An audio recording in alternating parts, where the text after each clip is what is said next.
Hey guys, it's Joey, and this is going to be an updated altar video, talking a little bit more about the Morrigan altar, showing you some changes. I will show you, there's my little box and what I've actually put in it, talk a bit about that, and some of the changes that are going on my altar. This is just some frankincense and myrrh burning away, and I thought I would show you some of the bits and pieces that have changed and just take you around again if you haven't seen this before. If you have, you can see some certain changes, and if you haven't, then right. So over here in this far corner is my working pentacle. You can see it's a bit beaten up, and that's because I have had it since 2004. Yeah, it is 2004. I need a new one really. I do work on it, I do wax work on it, I do all sorts on it, so it is a bit beat up. I have a soapstone pentacle up there on my other altar, but this is the working one, and this is Morrigan's candle, one of them, basically. Oh, it's for the dark side of the moon. Not to be lit as a statue, and it stays out now all the time, just in her honour, in her offering. There's the other one I made at Samhain as well, which is out all the time in her offering, and that's one way in which you can use these candles. I imbue them, and particularly the potent ones, which this you can even tell just looking at it is one of the potent ones. And they don't need to be burnt to give off those energies, you know, the crystals and the herbs and everything. It's in there, it's in offering, it's like a statue in effect. So that's over here in this corner, and I keep the working pentacle down here and out because the Morrigan reigns over witches. It's often a side of Morrigan. Just shut the drawer, it's blocking the light a bit. I've been tidying my witch drawer. So it's often a side of the Morrigan which sort of gets ignored, and I've talked a little bit about it in length in one of the other videos, and I will probably next week start thinking about making some more videos on the Morrigan in her aspects, and each aspect and how that's important to me. And I don't know, it's how I interpret her many roles within my life, within my path, and as a goddess, and it's only my interpretation of it. So, and then I'll show you how I filled the pentacle chest in case anybody's interested. So in the top I have some of the crystal chips, and then some loose candle crystals even, sorry. I was going to put candles in and I decided not to in the end. And then in the drawer are my pendulums. And then in the very front, I'll just move the pentacle forward, is something that my friend October suggested to me. She suggested that I put my incenses in there, my homemade ones. It gave them somewhere special, and so we do this to each other. We sometimes realise that, you know, we're thinking out loud, how should we do this, how should we do this, and the other one's just like, we'll do it like that, and then they're like, oh yeah, and we do it to each other all the time. And this is one of the times when she did it to me, and what I've actually done is I've just kept some of the most potent or most frequently used things in here to close to hand. So for example, the Bathe protection powder is in there, as you can see. Just close that up again. So that's what's gone in there, in case anybody was even slightly interested. So we'll go back to the altar now, and the altar has a downstairs and an upstairs. I don't know if I've shown the dual altar cloth yet or not. I can't remember if I did or not. I think I did. I'm pretty sure I did. I originally was going to have one for this altar and one for the top altar, and they weren't big enough for the top altar. And then it dawned on me how beautiful it would look as red and purple, to show off two separate ideas of Morrigan. So like warrior and witch. So magic and warrior. Although red does tie into other things as well. So right. Got my incense burning, that's frankincense and myrrh, just for purifier. So, the cauldron and full of tiger's eye and mahogany obsidian brain went there for a second. And the little broom is in offering to her aspect of being the matron of witches. A lot of people don't know that about Morrigan. I might well make a video. I think I might. I might make a video today. So this is the centre of it, and actually this should be symmetrical overhead. God, I'm such a flipping Virgo sometimes. It's got to be symmetrical. Right, this is all in offering, basically. There are now 3 different candles on this mini altar. This is for the maiden aspect of Morrigan, Anu, and it's at the front because it's her season. The candles will rotate. Which is something I hadn't even thought about till right this second, and as I said it, it's not even me saying it, so there you go. And there are herbs appropriate at the bottom.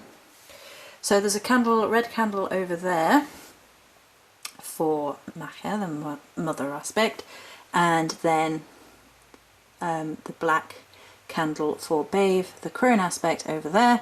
So those are going to get switched around with the seasons, and then the triple spiral represents all 3, as you have seen. That's the bit in there before. So that's the little candles which are different, and this is all to do with offering. I originally was going to move my Morrigan altar up to be the bigger one, and she said to me I'd rather be closer to earth. Obviously this is upstairs and I can't have it downstairs, so it just made more sense to me that her offerings were closer to earth. Now, in the centre of all of this is the beautiful statue that Belladonna sent me. I'm going to move this incense out of the way, I don't want to knock it. Okay. And at her feet is a beautiful piece of amethyst. And I wasn't sure what to do with it because it was very... gorgeous, isn't it? Look how beautiful. And it had this very straightened edge where it had been cut, and I didn't know where to utilise it at all, and it goes right flat against the statue at her feet, along with the 2 crystal skulls which you've seen before. Now, you've seen the aniseed balls in offering in one of these shot glasses before. There's a private offering bowl down there, which is my private offerings and aren't going on video camera. But I like these because they look like drops of blood. That's a little bit of a morbid thought. But it was a food stuff that I just gave an offering. I never read it anywhere. I was never told it. It just came to me that that's what it looks like. A little bit morbid. But I love them as well. And they remind me of my grandma. So something me and my grandma used to love, and she used to always have them, and we used to eat them at my grandma's. So there's a tie to the ancestors there as well. A little bit of a drinky beverage. And then I've started giving her in offering 3 of the apple slices in honey every day. And I do this one slice for each aspect of the Morrigan, and then the honey is basically like what binds them, so it's 3 aspects of the same goddess. And down here is some blessing salt. This is brand new, this is today, this is something I decided to do. It has a citrine on top to keep it energized, and this is just blessing salt, a herbal mixture of my own. Blessing salt, you can do all sorts of things. You can, right, let's see if I can do this. Normally, but I've been wearing them every day and not taking them off. I don't wear my jewellery every single day. And recently, with how the atmosphere has been, I've felt the need to. But normally, let's see if I can do this. No, not really. Okay, so, because they're attached to me. So, on a long chain. So normally these would sit in there like that, and then they would charge and bless like that. And you can also use it in circle. You could scatter some around the circle as you cast it. You could use it to cleanse things. It's everything that you would use normal salt for on your altar. You can make your own blessing salt and use this for, you know. And I was just inspired to put this little crystal in here just to keep it pumping. And that you've seen before. For anyone who doesn't know, this is something that was given to me, this pine cone. I went to the graveyard at Maybon and gave apple slices on all of the graves which were so badly tended and falling to pieces, and I didn't have enough apple slices, and in the end I just went round and just wished them all well and said, even if whomever you were in life, I honour you on this day in death, may you be at peace. And I went around saying that to the entire graveyard, which took a little while, and as I was coming out, this was sat in front of the gate, and it hadn't been there before, so I took it to mean I should take it with me, so I did.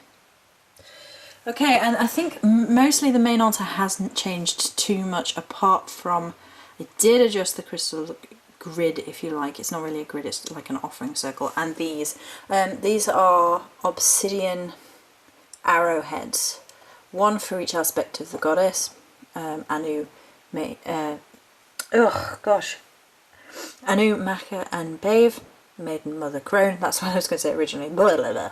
And these are absolutely gorgeous as far as I'm concerned, and they feel, oh gosh, the energy still on them is so beautiful. It's like, oh, I can't even explain it. Right, so I have the rhodonite pillar.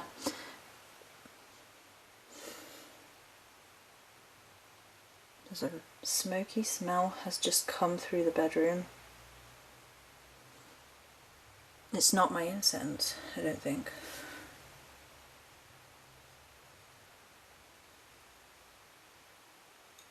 How odd. So the rhodonite, if you don't know if people have seen it before, pillar, which reminds me of the Morrigan. It just, that even looks like a crow. I've just noticed that.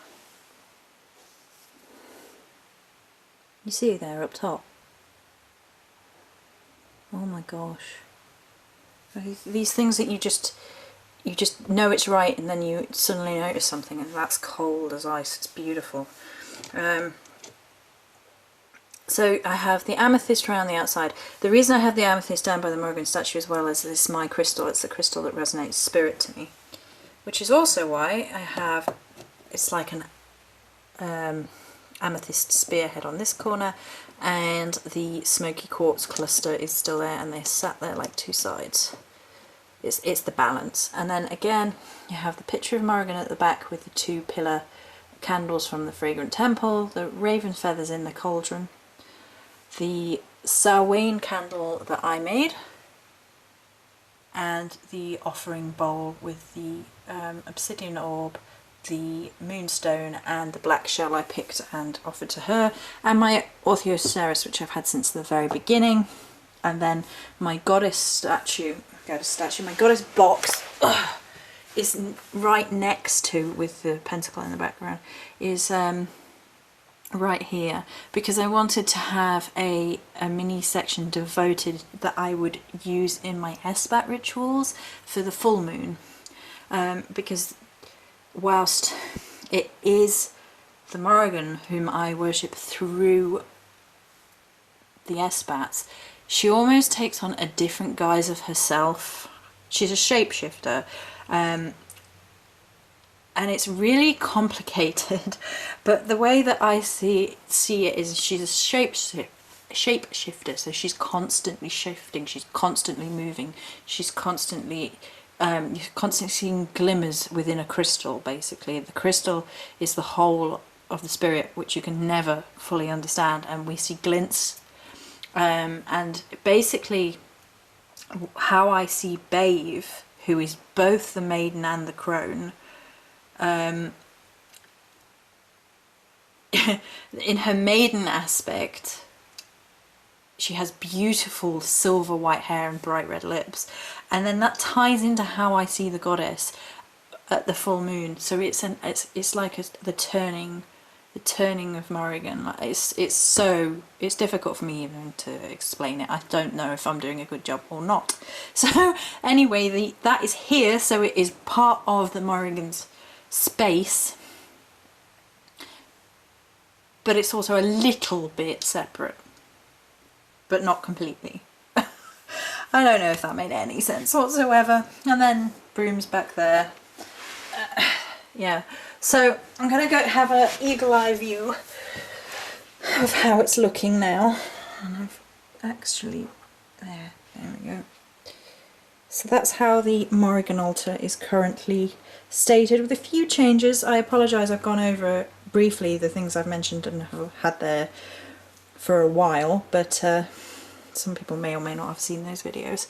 So that is it for this Morrigan altar update. Many blessings.